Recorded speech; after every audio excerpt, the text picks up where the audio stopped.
जय श्री राधे। आप सभी को श्री धाम वृंदावन से आप सभी को राधे राधे। जय श्री राधे, जय श्री राधे। ओह, इतने बार बार जो एक प्रश्न सबके मन में होता है कि ये जो प्रश्न है वो केवल किसी एक के मन में नहीं, वह ना जाने कितने मन में ऐसा प्रश्न आता रहता है कि वृंदावन वास कैसे करें, कि हम श्री धाम वृंदावन का वास कैसे करें, कैसे रह सकते हैं हम श्री धाम वृंदावन में।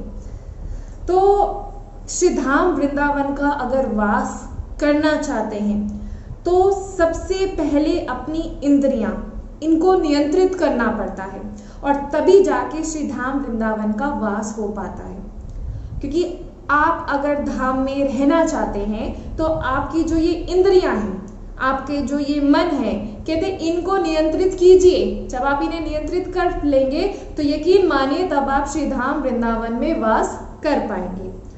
और जो वृंदावन है वो अमृत की खान है और इतना यशस्वी है कि महान कवियों द्वारा न जाने कितने कवि और न जाने कितनी लाखों किताबें भी अगर वो लिख दे, लेकिन श्री धाम वृंदावन की महिमा का वर्णन नहीं कर सकते। ऐसा है श्री धाम वृंदावन। और जो कहते धाम है ये भगवान से अभिन्न है, यानी जो भगवान के समान ही धाम की महिमाएं हैं। और इनकी जो धाम की महिमाएं है ना, ये अनंत है, इसकी कोई गणना नहीं की जा सकती कि हम सोचे कि धाम की हम विशेषता को समझ पाए या धाम की महिमा का हम उसका गुणगान नहीं कर सकते, कोई भी नहीं कर सकता। और जो जब श्री कृष्ण कहते हैं इस धरा पर अवतरित होते हैं, तब जो श्री धाम वृंदावन है उनके साथ ऐसे आता है जैसे एक राजा के साथ प्रजा आती है। और जो श्री धाम वृंदावन इतना प्रभावशाली है, इतना प्रभावशाली है कि कोई भी इसके नहीं समझ पाता। कहते आज तक कोई नहीं समझ पाया है कि श्री धाम वृंदावन है, मतलब इसकी कैसे महिमा समझे, कोई नहीं समझ सकता। और जो ये श्री धाम वृंदावन है ये श्री कृष्ण का घर है। यहाँ पर ठाकुर जी पहले भी थे और आज भी हैं और हमेशा रहेंगे। धाम से कभी श्री कृष्ण है जो ठाकुर जी हैं वो धाम से कभी भी नहीं जाते हैं, ये आज भी यही है। और अगर आप धाम वास कहते वृंदावन वास का अर्थ क्या है? श्री धाम वृंदावन वास का अर्थ है भगवान श्री कृष्ण के साथ रहना। इसीलिए बार बार जितने भी संत हैं, जितने भी महान संत हैं, वो बार बार यही बोलते हैं कि श्री धाम वृंदावन में वास करें, क्योंकि श्री धाम वृंदावन में वास करने का अभिप्राय ये है, इसका मतलब ये है कि आप श्री कृष्ण के साथ वास कर रहे हैं, आप श्री कृष्ण के साथ रह रहे हैं। और कि कोई कहते इसकी कोई भी एक ऐसा नहीं कि जो इसकी विशेषता बताई जा सके। आप धाम की महिमा को नहीं समझ पाएंगे। और जब धाम का वास कैसे कर सकते हैं, पहले अपनी जितनी भी इंद्रियां हैं इसको सबको कहते हैं, जो हमारे अंदर ये लोभ है, ये क्रोध है, ये मोह है, ये द्वेष है, इन सभी को खत्म कर दीजिए और यकीन मानिए फिर आप धाम वास आसानी से कर सकते हैं। क्योंकि जब आप श्री कृष्ण के साथ वास, क्योंकि धाम वास का अर्थ ही यही है श्री कृष्ण के साथ रहना। और अगर आप श्री कृष्ण के साथ रह रहे हैं तो अपने भीतर से ये सारी भावनाओं को खत्म कीजिए। जो ये हमारे अंदर हमारी जो इंद्रियां हैं, इंद्रियों को नियंत्रित करना सीखिए कि इन्हें कैसे नियंत्रित करें।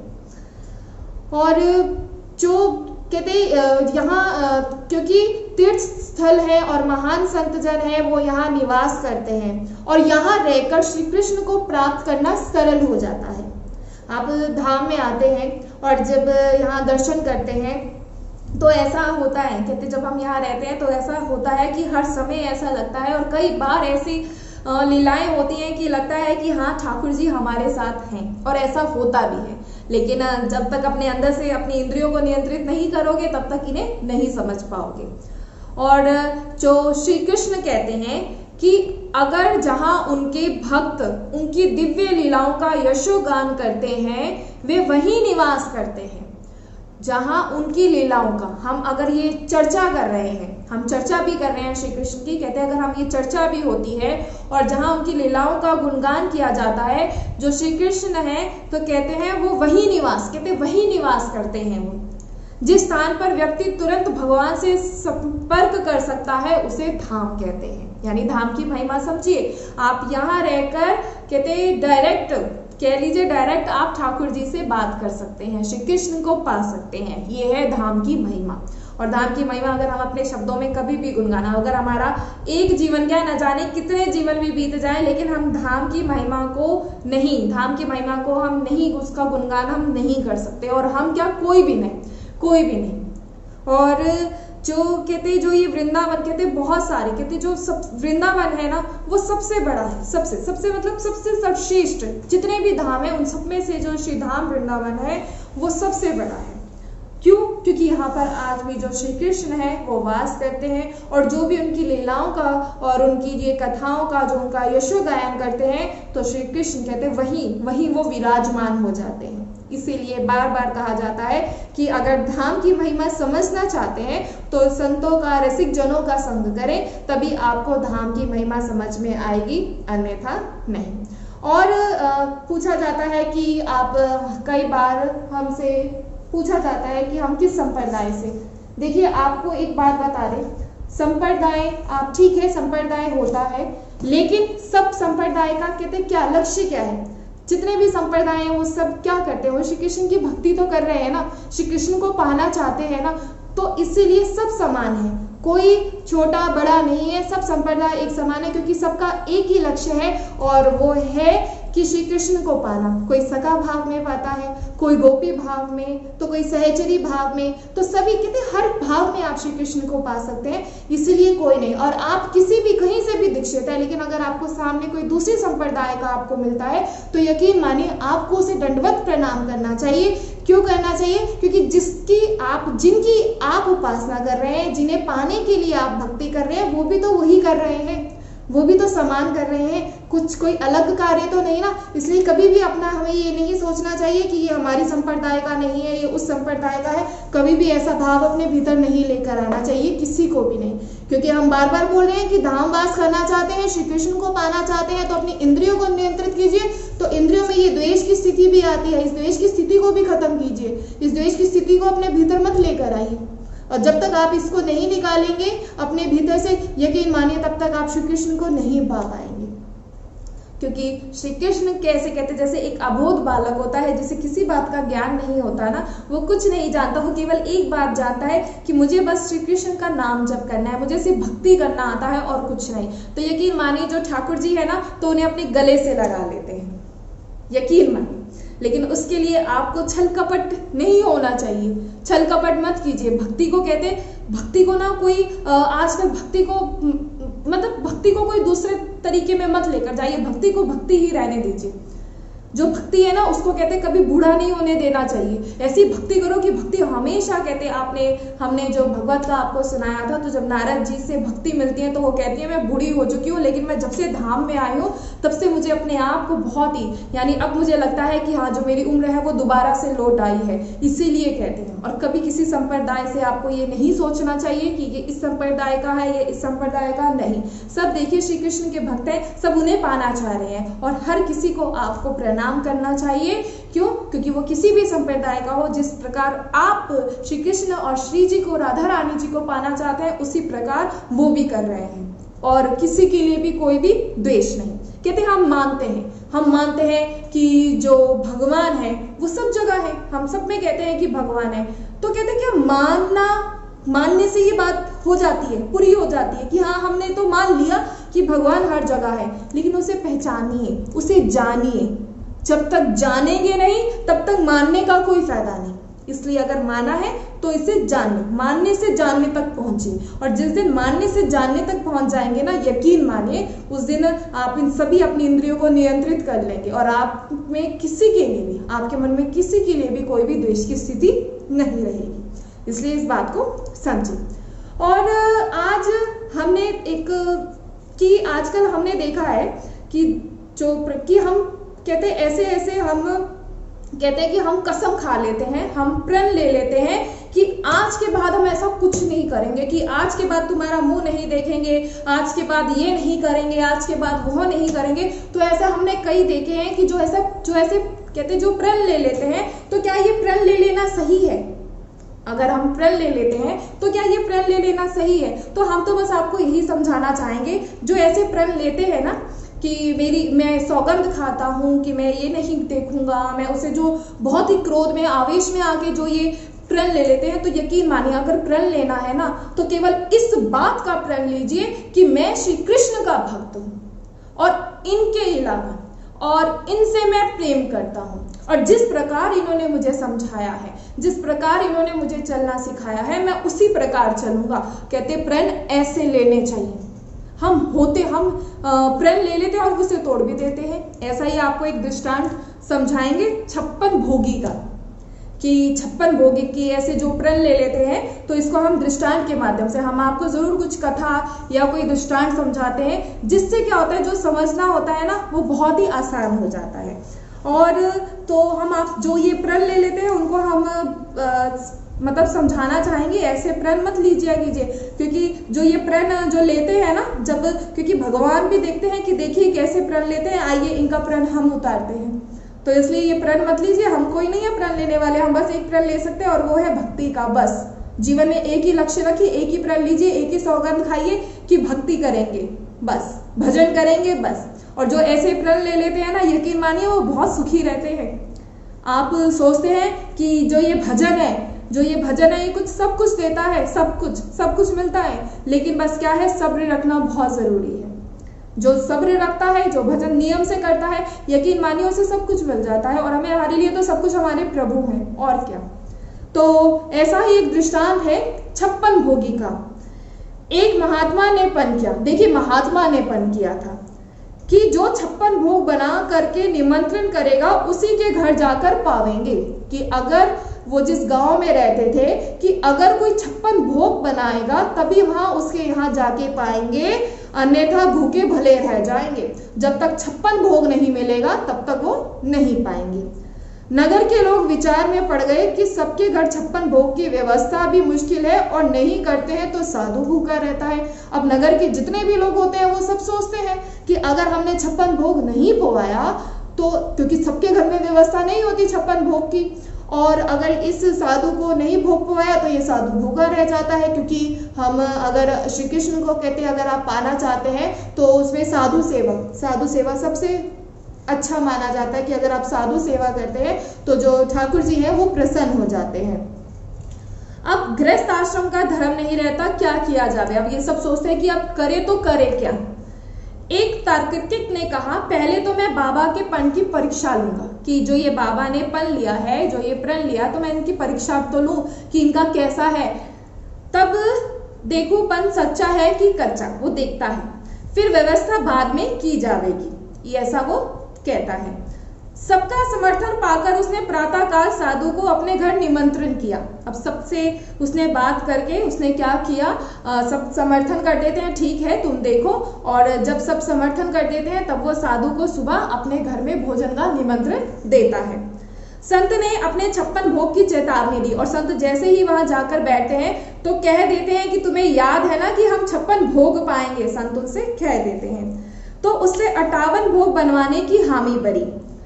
दोपहर को संत जी को लिवा ले जाकर घर की ऊपर की मंजिल पर बैठा दिया, और वो अपना दोपहर में संत को बुलाया और उसे ऊपर की मंजिल में जाकर बैठा दिया। बोला सब सामान तैयार है, एक व्यंजन बाकी है, कि भाई 58 भोग आपने तो 56 खाए, हम आपको 58 भोग पवाएंगे, लेकिन उसमें सब तैयार है, बस 1-2 व्यंजन है जो तैयार नहीं है, आप थोड़ी देर प्रतीक्षा करें। देर भाई, तब बाबा जी ने कहा देखो कितनी देर है रसोई में। तब जब थोड़ी देर हो जाती है तो जो बाबा होते हैं जिन्होंने पन किया होता है तो वो उससे कहते हैं कि देखो अभी तक भोजन क्यों नहीं आया, कितनी देर है अभी। वह देखकर आया और बोला बस घड़ी 2 घड़ी। तब वो जाता है, तब बोलता है कि बस थोड़ी सी देर और। ऐसे ही करते करते संध्या हो गई। दोपहर से बैठे थे लेकिन संध्या हो जाती है। बाबा जी को भूख सताने लगी। अब भाई भूखा, जब जो भूख है, चाहे वो संत हो चाहे वो कोई भी हो, भूख तो किसी को भी कहते, भूख तो कोई बर्दाश्त नहीं कर पाता। फिर पता लगाने को भेजा तो वह बड़ा उदास सा भया लौटा। जब वो पूछने दोबारा गया तो जब आया तो बहुत ही उदास होकर लौट कर आया। उदासी का कारण पूछे तो उसने कहा महाराज कुछ मत पूछो, रसोई तो कुछ कुत्ता खा गया और कुछ बिखेर गया। तो कहते जो आपके लिए तैयार हो रहा था उसमें से तो कुछ तो कुत्ता खा गया और जो वो खा के नहीं गया तो उसे वो बिखेर गया। रसोइया जल लेने चला गया था, तो कारण पूछा तो उसने कहा महाराज, रसोइया जल लेने चला गया था परंतु महाराज आपकी कृपा से सब सामग्री घर में है। कहते क्योंकि वो इसीलिए हुआ क्योंकि जो रसोइया था वो जब जल लेने गया तो पीछे से कुत्ते ने आकर सब बिखेर दिया। लेकिन आप चिंता मत कीजिए, घर में सब सामग्री है, मैं अभी अभी सब सामान तैयार करवाता हूँ कि घर में सभी सामग्री है, अब जो ये 56 भोग है तो मैं आपको दोबारा बनवाता हूँ। महात्मा ने भी स्वीकार किया और चुपचाप कहते क्या करते, उन्होंने क्योंकि उससे मना तो नहीं किया गया और अपना सर हिला दिया। उसने रसोई घर में धुआं करवा दिया। अब क्या किया उसने, रसोई घर में धुआं इसलिए करवा दिया ताकि पता लगे कि जो रसोई में जो 56 भोग है उसकी तैयारी की जा रही है, वो ऐसा ना समझे कि जो 56 भोग है वो नहीं बन रहा। एक पहर रात हो गई। अब रात हो गई, बाबा जी को भूख मारे रहा ना जाए। अब बाबा जी ने संकल्प तो ले लिया कि अगर 56 भोग मिलेगा तो ठीक है, नहीं तो भूखे मर जाएंगे। लेकिन अब जब जैसे ही रात हुई तो कहते भूख के मारे वो उनको बहुत ही ज्यादा भूख लगने लगी। तब उसने कहा महाराज भोग तो बन ही रहा है, तब तक आप 57 भोग नमक मिर्च मिला हुआ भुजा चना है थोड़ा चबाइए। तो वो कहता है आप एक काम कीजिए, भोग तो बन ही रहा है, ये जो थोड़ा सा जो ये भुना चना है आप थोड़ा इसे ही चबा लीजिए। तो बाबा जी प्रस्तुत हो गए तो वह छत पर चढ़कर चिल्लाकर बोला बाबा जी चना चबाने को कहते हैं। तो जैसे ही बाबा जी ने सिर हिलाया कि ठीक है हम चना ही चबा लेते हैं, तो इतनी देर में वो छत पर चढ़ जाता है और सब जोर जोर से शोर करने लगता है कि जो बाबा है उन्होंने चना चबा लिया। बाबा जी और किसी के पास हो तो ले आओ, अब किसी के पास है तो ले आओ, जो बाबा जी है वो चना पा लेंगे। बाबा जी बड़े लज्जित हुए। अब उनको अपनी शर्म, बहुत ज्यादा शर्म आई कि जो मैंने संकल्प लिया था वो तो तोड़ दिया केवल भूख के कारण। और ऐसा कई बार हमारे साथ होता है, हम ऐसे ऐसे संकल्प ले लेते हैं, ऐसे ऐसे प्रण ले लेते हैं कि हम ऐसा करेंगे ही नहीं। अरे प्रण लेते क्यों हूँ? अगर आपको गुस्सा आता है, कहते हैं मैं गुस्से में, कई बार तो ऐसा होता है कि गुस्से में ही प्रण लिए जाते हैं। किसी ने हमसे कुछ उल्टा कह दिया तो हम कह देते हम इससे बात नहीं करेंगे। तो जैसे इन बाबा जी ने कि अगर जब तक 56 भोग कोई नहीं पवाएगा तब तक हम नहीं पाएंगे, चाहे हमें भूखे ही क्यों ना मरना हो। तो आप खुद सोचे, कहते इसीलिए अगर हमें कहते कभी भी ना ऐसा हट नहीं करना चाहिए कि हम करें हट ऐसा कि नहीं जी हमें ऐसा ही करना है वैसा, किसी ऐसे हट नहीं करने चाहिए। हट करना चाहिए तो हट केवल एक ही होता है और वो होता है कि श्री कृष्ण की प्राप्ति, कि हमें पाना है तो सिर्फ श्री कृष्ण को पाना है। कहते जीवन में ऐसे हट कीजिए ना, ये उल्टे सीधे हट करने से क्या फायदा, आप खुद सोचिए। हम जीवन में ऐसे ऐसे प्रण ले लेते हैं और फिर बाद में खुद ही दुखी होते हैं। और अभी हमने आपको समझाया कि हम मानते हैं सब में ईश्वर है, सब में भगवान है, लेकिन जानते नहीं है। तो मानना नहीं है, जानिए। बस हमारे जो दुख का कारण है, प्रभु से नहीं मिल पा रहे हैं, भजन नहीं हो पा रहा है, तो उसका कारण क्या है? उसका एक केवल मात्र यही कारण है कि हमने मान तो लिया है लेकिन अब तक हमने जाना नहीं, हमने नहीं ये स्वीकार किया। तो जिस दिन स्वीकार कर लेंगे तो किसी के लिए कैसा द्वेष, किसी के लिए कैसा क्रोध, किसी के लिए कैसा लोभ या मोह, कोई भी ऐसी स्थिति नहीं रह जाती। कल भी हमने इस बात पर समझाया था कि जो ये लोभ है, ये मोह है, ये माया है, हम जो दिखाते हैं अपनों के लिए ही दिखाते हैं। और जब अंतिम समय आता है, कहते हैं अंतिम समय जब आता है ना, तो इस वाणी, कहते हैं वाणी बंद हो जाती है, वाणी की बिल्कुल कोई सामर्थ्य नहीं रह जाता, सब कुछ। और उस समय हम सोचे कि उस समय हम हरि नाम ले लें तो नहीं ले पाते।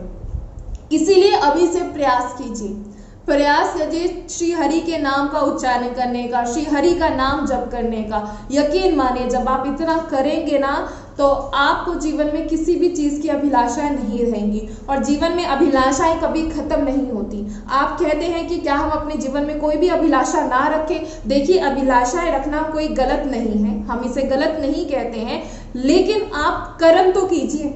हम उन अभिलाषाओं के, कहते उस अभिलाषाओं के चक्कर में हम कभी ऐसे कोई कर्म कर दें या हम किसी का दिल दुखा दें, अपनों को ही हम परेशान कर दें, तो उस अभिलाषा का क्या फायदा। इसीलिए अपने जीवन में, कहते हैं जीवन के अंदर हर किसी के लिए प्रेम भावना लाएं।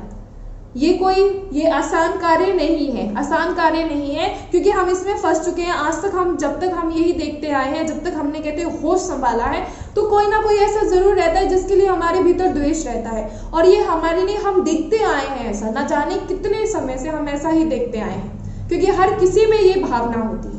और जो ये इन सभी इंद्रियों को कहते हैं, इंद्रियों को जो नियंत्रित कर लेता है वो संत कहलाता है। और संत के लिए केवल चोले की जरूरत नहीं होती कि संत की अगर हम वेशभूषा है तो हम संत हैं। यकीन मानिए जो ये रंगीन कपड़ों में भी संत होते हैं। क्यों? क्योंकि जो इंद्रियों को अब नियंत्रित कर लेता है, चाहे वो गृहस्थ है, चाहे वो ब्रह्मचारी है, चाहे वो वैराग्य है, कोई भी है, वो संत है। क्योंकि इंद्रियों को नियंत्रित करना सबसे बड़ा कार्य है और हर कोई इसे नहीं कर सकता। और उसमें से सर्वप्रथम क्रोध भी आता है।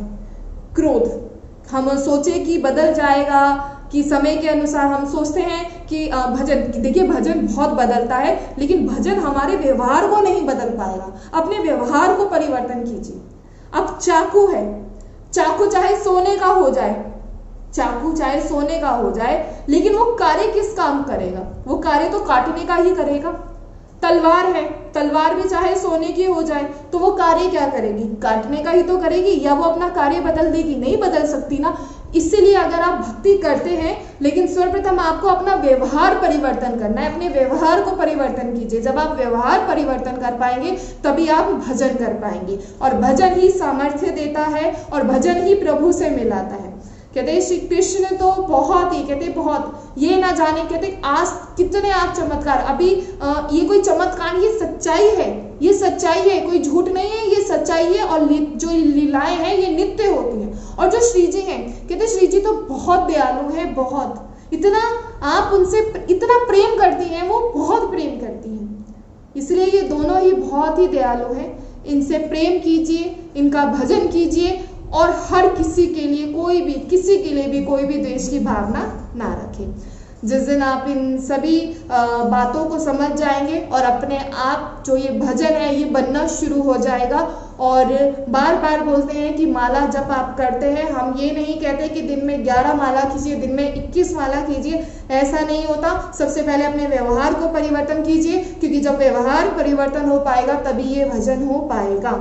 क्योंकि हम माला जपते रहते हैं, माला जप रहे हैं और ध्यान हमारा इधर है, क्योंकि हमें मोह में फंसे हुए हैं कि हमारे घर में क्या हो रहा है, हमारे कार्य की पड़ोस में क्या हो रहा है, और आज कैसा क्या किया, माला जपने बैठे उसका क्या हुआ। हर किसी के लिए विचार आता है। सोचिए, आप हर किसी के लिए विचार ला सकते हैं तो श्री कृष्ण के लिए नहीं ला सकते। हर समय विचार उनका लाइए। जब आप ऐसा हर समय उनका ही ध्यान करेंगे, उन्हीं का ही विचार लाएंगे अपने मन में, तो यकीन माने आपको जो जिस सुख के लिए भाग रहे हैं ना, वो सुख आपको जरूर मिलेगा। तो आप सभी खूब नाम जप करें, क्योंकि नाम जप ही हमें सामर्थ्य देता है और कोई भी नहीं। श्री कृष्ण को पाना चाहते हैं, धाम आइए। धाम में आकर सिर्फ केवल दर्शन कर लेने से सब कुछ नहीं होता। धाम की महिमा को भी समझे कि धाम क्या है। सिर्फ एक, हमने पहले भी एक बार समझाया था, धाम को टूरिस्ट प्लेस मत समझिए, आए यहाँ एंजॉय किया, टूरिस्ट की खूब मत, ऐसा नहीं। धाम में आ रहे हैं, जो दर्शन करते हैं ना, कहते जब जो उनकी छवि, उनको ये मत सोचिए कि वो केवल छवि है, वो साक्षात यही विराजमान है। जिस दिन आप सभी इतना समझ लेंगे, यकीन मानिए जो ठाकुर जी हैं वो आपके हृदय में विराजमान हो जाएंगे। और हमने सबसे कहा था, जो दुनिया में सबसे बड़ा है वो भक्त है। क्योंकि भक्त क्यों है? क्योंकि भक्त के हृदय में ही जो ठाकुर जी हैं वो विराजमान रहते हैं। तो आशा करते हैं आप सभी को समझ में आया होगा, और आप सभी खूब नाम जप करें, जितना कर सकते हैं, खूब भजन करें, क्योंकि यही है जो आपको आपके प्रभु से मिलाएगा। और जीवन का जो एक ही लक्ष्य है, और वो है अपने प्रभु से मिलना, और कोई भी नहीं। दूसरा लक्ष्य जीवन में अपनी तरफ से मत बनाइए। तो कल आप सभी से फिर मिलेंगे। जय श्री राधे। आप सभी को श्री धाम वृंदावन से आप सभी को राधे राधे। जय श्री राधे।